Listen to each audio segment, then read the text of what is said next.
It's a red letter day for our YouTube channel. Why you know?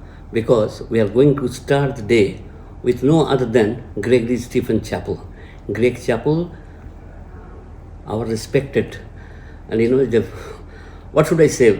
Every time I talk about him, and I always feel that my chest becomes bigger. Everything. Victor Richardson is your maternal grandfather. Father played top grade cricket. Elder brother Ian is an iconic figure. Trevor Chappell is also a test cricketer. Do you think, Greg, this atmosphere at home helped you to become a legend? Absolutely. It was the perfect cricket environment. When I look back on it, I didn't realise it at the time, but when I look back on it, we had the perfect upbringing. Our grandfather didn't have much to do with our cricket. I think he knew that our father had things under control.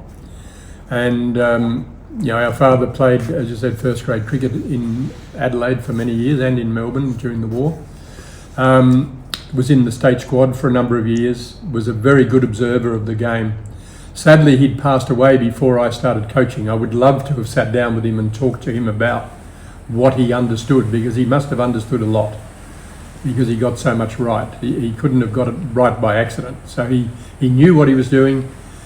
He encouraged us to play cricket from a very early age. I mean, as far as I'm aware, he was throwing balls to us before we could even walk. So he had in mind that we were going to play cricket. We played baseball as well growing up.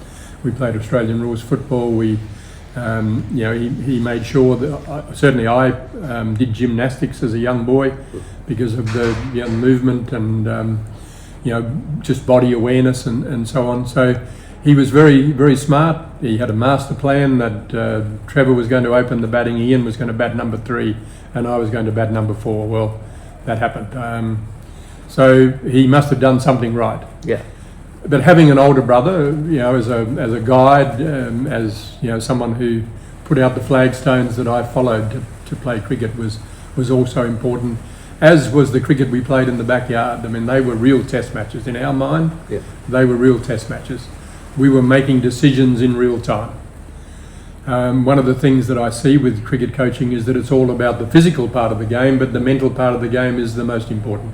And we were involved in the mental side of the game from a very early age.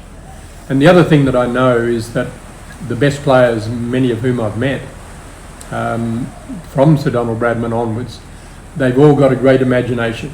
They can see how they make runs. Okay. No matter what the situation, no matter what the conditions, they can see how they make the runs, and then they put that into action. And that imagination, my imagination, was developed in the backyard at home.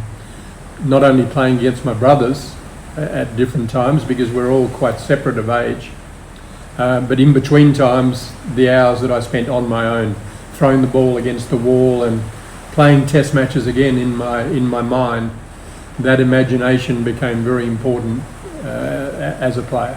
Mother Jean, she was a great cricket lover, isn't it? Yes, she was.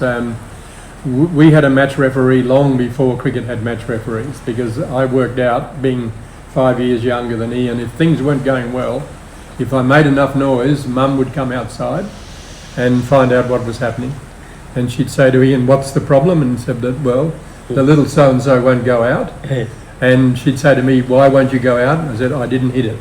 And she'd say, "Ian, he's younger and he's smaller, give him another hit." Okay, so she was a match referee. She was the match referee. A lot of people have got different strokes, like Ranji has got glance, and and on drive has been leveled as Greg Chappell's perfection.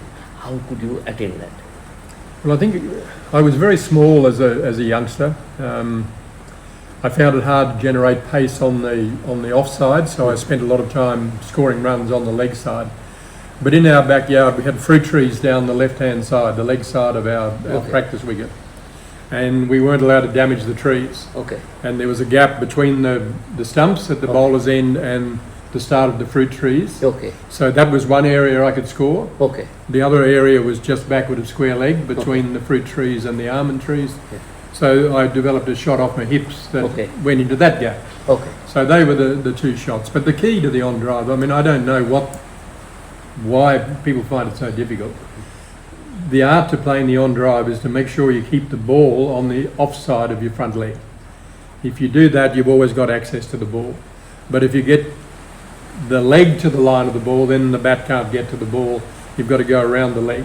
Okay. The important thing is to keep that ball inside the front pad.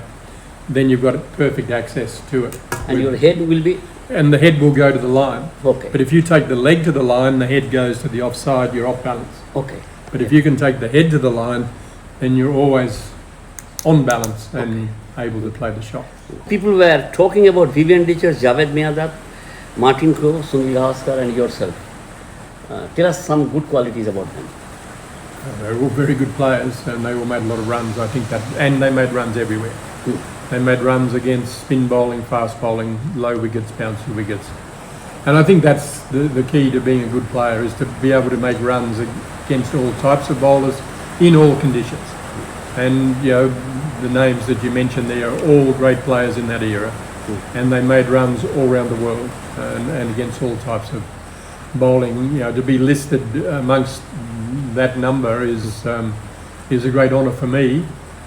Because I think they're all fabulous players, and you know, I didn't want to see them make too many runs against us, but I always enjoyed watching them bat, because you know, they were always, I could learn something from the way they played. I didn't have the power of Richards, but not only was he powerful, but he was also elegant. You know, I mean, he took you apart, you know, in a very attractive way, and as did Javed and as did Sonny. I mean, all good players, and it's an honour to be mentioned in the same company. But what are you talking, Greg? You are the best Australian batsman after Donald Bradman. That is also a big certificate, isn't it? Well, there are a number of. I mean, I grew up watching Neil Harvey. I thought Neil Harvey was a fabulous player. He might have been left-handed, but I still learned, you know, a lot from watching him. And our father was the other thing about our father, was that when a team would come to town, you know, he would say, these are the best players in that team, these are the ones you should watch. And Neil Harvey was always top of the list when New South Wales came here, and I would go down to Adelaide Oval and I would just watch, you know, because there was no videotape, there was no TV for much of that time. So you'd just get down on the fence and you would watch everything they did in the field. You know, when they came off the field, follow them off the field, down to the nets. I watched everything that the best players did, and Neil Harvey, I think, is still one of the best left-handers that's played anywhere. Alan Border, obviously another very good left-hander. Ricky Ponting, what a wonderful player. You know, I admired Ponting and you know, the way he played. You know, we've had a lot of very good players. I mean, I'm not going to sit here and say I'm the second best batsman from Bradman, because I've seen a lot of good players. You're so polite. No, it's not a matter of being polite. It's just a matter of, you know, I think there are a lot of good players. Bradman set a mark that nobody could beat. Nobody could even attain. So the rest of us have played for number two from, you know, for all of our lives basically. But I don't think any of us have played for number two. We've just tried to be the best players that we could be, and thankfully Australia have had a lot of good batsmen. You know, Doug Walters in my time, Ian Chappell was a very good player, particularly, well, he played spin and pace very well. You know, what he did in India was tremendous, as did Doug. You know, they were wonderful players at spin bowling, much better players against spin than I was. And yeah, you go out there and do the best that you can. The fact that you and other people might mention, you know, kind enough to mention that I'm the second best of Bradman, well, thank you very much. But yeah, I'd probably argue with you, because I think I've seen players that have been better players.